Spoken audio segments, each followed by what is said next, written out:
In this question, you're given that ax square plus by square plus cx plus cy is equal to 0 represent a pair of lines.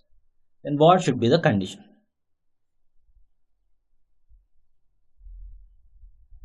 So this is, if you compare this equation with the general equation, so you can very clearly see that the xy term is missing and the constant term is missing.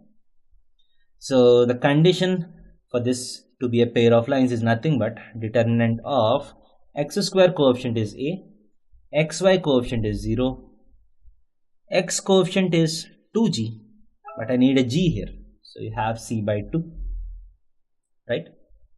So if you compare this coefficients with the original equation, a is equal to a, b is equal to b, h is equal to 0, 2g is equal to c, 2f is equal to c, and c is equal to 0.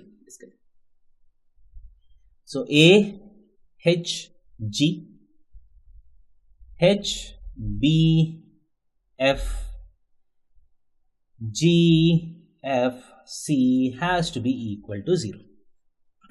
So this is the required condition. So you just need to expand the determinant. So a times 0 minus c square by 4 plus 0 times something is 0 plus c by 2 times 0 minus bc by 2 is equal to 0. So this 4 and this 4 gets cancelled. So minus minus gets cancelled. So ac square plus bc square has to be equal to 0. This implies c square times a plus b is equal to 0. So if you assume c is not equal to 0, then a plus b has to be equal to 0.